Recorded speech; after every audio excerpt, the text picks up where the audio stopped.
नमस्कार टेक्नेब्स युट्युब च्यानलमा यहाँलाई हार्दिक स्वागत छ। सधैँ जस्तो टेक न्यूज लिएर तपाईं सामु उपस्थित भएका छौं। Your point is an elephant.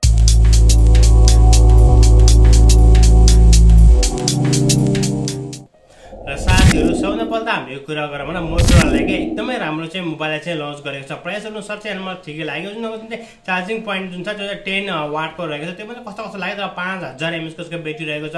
तसर्थ तपाईले दुईवटा क्यामेरा, फिङ्गरप्रिन्ट सबै कुरा देख्न सक्नुहुन्छ। एकदमै राम्रो मोबाइललाई चाहिँ नेपाली बजारमा चाहिँ लन्च गरेको छ।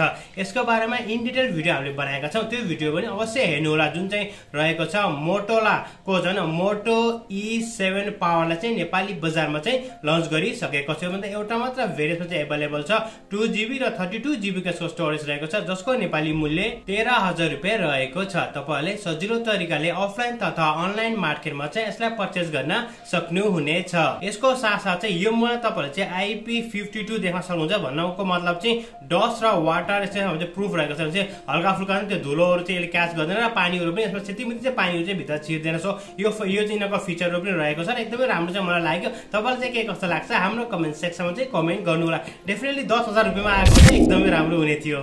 अनलाइनमा चाहिँ तपाईहरु चाहिँ शपिङ गर्नुहुन्छ भने चाहिँ तपाईहरुसँग चाहिँ डिफरेन्ट चाहिँ एक्सपिरियन्सहरु भएको होला। सायद स्पेशल चाहिँ हैन नेपालमा या जहाँ पनि हुन्छ यसो चाहिँ तपाईले चाहिँ एउटा सामान मगाउनुहुन्छ, अर्कै सामान आएको होला। सायद तपाईहरुलाई चाहिने सामान नआएर चाहिँ हैन आएको होला। स्क्याममा तपाई पर्नु भएको होला। त्यस्तो धेरै चाहिँ न्यूजहरु चाहिँ तपाईले चाहिँ सुन्नु भएको छ। सायद तपाईहरुले पनि आफूले चाहिँ भोग्नु भएको होला। अहिले चाहिँ स्पेशल चाहिँ युकेमा चाहिँ एकदमै रमाइलो चाहिँ एउटा चाहिँ अब केस भएको छ।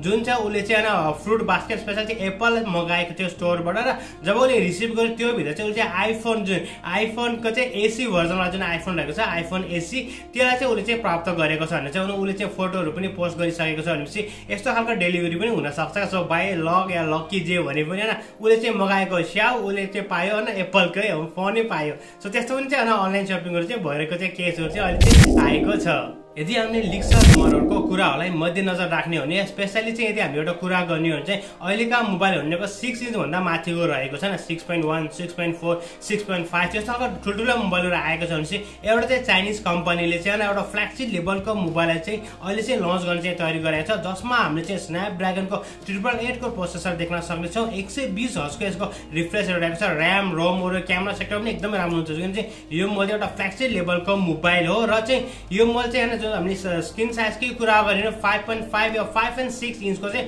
हुने चाहिँ कुरा आएको छ भने चाहिँ सानो खालको चाहिँ चिटिक्क परेको मोला पावरफुल के हैन छोटा प्याकेट बडा धमाका वाला मोबाइल चाहिँ लन्च हुने चाहिँ तयारी गरिरहेको छ। तपाईलाई चाहिँ के कस्तो लाग्छ कि यो चाहिँ Realme, Xiaomi, Oppo, Vivo मन चाहिँ कुन चाहिँ कम्पनीले चाहिँ यो मोबाइललाई चाहिँ छिटै लन्च गर्छ लाग्छ हाम्रो कमेन्ट सेक्सनमा कमेन्ट गर्नु होला। Infinix Note 10 Pro को चाहिँ बक्सहरु पनि हैन बाहिर आएको थियो भने चाहिँ अहिले चाहिँ एउटा लाइभ इमेज पनि आएको छ। अनि उनको चाहिँ रेन्डरहरु जस्तो देखिन्छ, तर चाहिँ लाइभ इमेज त हैन, रेन्डरै भन्नु पर्यो। हामीले एउटा त्यो फोन साइजको चाहिँ हामी देखिन्छ, जसमा हामीले चाहिँ पंच होल डिस्प्ले देख्न सक्छौँ। अनि हेर्दाखेरि चाहिँ Redmi Note 10 सिरिज कस्तो देखिरहेको छ र Redmi Note 10 को जुन अगाडिको रहेको छ नि बीचमा चाहिँ पंच होल डिस्प्ले, त्यो साथै चाहिँ एउटा युनिक डिस्प्ले चाहिँ उनीहरुले चाहिँ लिएर आएको छ। र यस्तो पनि रुमर्स आएको छ एन्ड अफ दिस मन्थमा नभए चाहिँ मेको फर्स्ट विकमा चाहिँ उनीहरुले चाहिँ लन्च गर्ने चाहिँ तयारी गरेको छ भन्ने कुरा पनि आएको छ।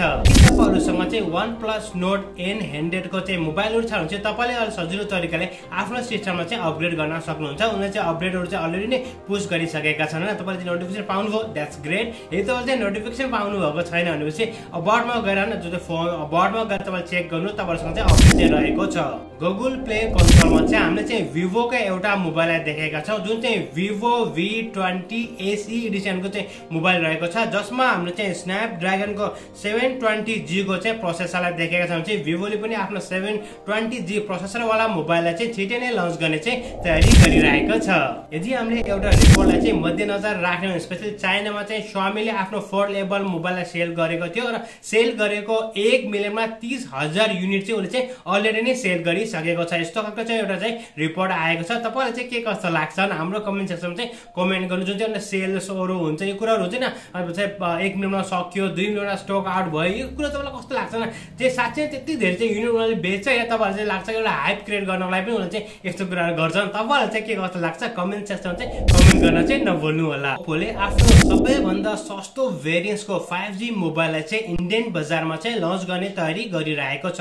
यस्तो पनि रुमर्स आएको छ कि एन्ड अफ मे महिना भित्र चाहिँ हामी चाहिँ नेपाली बजारमा पनि ओप्पोको सस्तो खालको होइन 5G भेरिएन्ट्सको मोबाइललाई देख्न सक्नेछौँ। यदि हामी यिनीहरूको चाहिँ प्रोसेसरकै कुरा गर्ने भने चाहिँ यिनीहरूले प्रोसेसर पनि त्यस्तै युज गरेर चाहिँ होइन स्न्यापड्रागनको 480 जुन चाहिँ नयाँ आएको छ र 5G भेरिएन्ट्सको प्रोसेसर त्यसलाई चाहिँ उनीहरूले चाहिँ युज गरेको छ भनेपछि होइन। यसको प्राइस कति हामीले कुरा गर्ने चाहिँ इन्डियन बजारमा चाहिँ अन्डर 20,000 रुपियाँमा उनीहरूले लन्च गर्छ भन्ने कुरा आएको छ चाहिँ 32,000 नेपालीमा चाहिँ हामी चाहिँ 5G भेरिएन्टको साथ मोबाइललाई चाहिँ नेपाली बजारमा पनि देख्न सक्नेछौँ। अझै रिपोर्टको भनाइ अनुसार चाहिँ इन्डियन बजारमा चाहिँ अप्रिल 20 मा चाहिँ उनीहरूले चाहिँ लन्च गर्ने चाहिँ तयारी गरिरहेका छन्। टिसिएलको बारेमा त तपाईँलाई थाहा नै छ। यदि तपाईँले चाहिँ हाम्रो दैनिक टेक न्यूज हेर्नुहुन्छ चाहिँ टिसिएलले अहिले चाहिँ एकदमै राम्रो चाहिँ ग्रो गरेको छ कि उनीहरूले चाहिँ 4K 8K टिभीले लिएर आइरहेका छन्। 4 लेभल मोबाइललाई उनीहरूले चाहिँ सोकेस गरिसकेका छन्। यसको साथसाथ चाहिँ युरोमा चाहिँ 3वटा मोबाइललाई पनि उनीहरूले चाहिँ लन्च गरिसकेका छन्। एकदमै राम्रो चाहिँ होइन उनीहरूले मोबाइलहरू चाहिँ बनाएको छ। एकदमै डिजाइन वाइज लुक्स वाइज चाहिँ एकदमै राम्रो रहेको छ। अब हेरौँ नेपाली बजारमा चाहिँ टिसिएल चाहिँ कहिले आउँछ। यी मोबाइलहरू चाहिँ 3वटा नयाँ मोबाइलको चाहिँ 20 सिरिज रहेको छ, 20 सिरिज प्रो, तिनीहरू चाहिँ 3वटा मोबाइलहरू चाहिँ उनीहरूले चाहिँ अलरेडी नै युरोपियन मार्केटमा चाहिँ लन्च गरेका छन्। र साथीहरू आजको अपडेट चाहिँ यही नै रहेको छ। मलाई आशा तपाईँहरूलाई आजको भिडियो मन पर्यो होला। यदि भिडियो सम्बन्धी कुनै पनि सल्लाह या सुझाव भने कृपया हाम्रो कमेन्ट सेक्सनमा कमेन्ट गरिदिनुहोस्। यदि तपाईँ हाम्रो च्यानलमा नयाँ आउनुभएको छ आजको डेटसम्म पनि तपाईँले हाम्रो च्यानल सब्सक्राइब गर्नुभएको छ भने चाहिँ हाम्रो च्यानल सब्सक्राइब गरी साथमा रहेको बेल आइकनलाई क्लिक गर्न पनि नभुल्नुहोला। किनभने तपाईँलाई थाहा नै छ नेपालको पहिलो टेक न्युज च्यानल भनेको नै टेक्नेप्स युट्युब च्यानल छ। टेक्नोलोजीमा तपाईँ चाहिँ अपडेट हुन चाहनुहुन्छ नेपाली प्राइसहरू कुन कुन मोबाइल आइरहेको छ, इन्टरनेसनल भेरिएन्टमा चाहिँ कुन कुन मोबाइल चाहिँ हामी तयारी गरिरहेको छ, कस्तो खालको टेक्नोलोजी आएको छ, यो कुरा चाहिँ नेपाली भाषामा तपाईँले चाहिँ पहिले होइन थाहा पाउन चाहनुहुन्छ भने चाहिँ च्यानललाई सब्सक्राइब गरेर साथमा रहेको बेल आइकनलाई क्लिक गर्न चाहिँ नभुल्नु होला।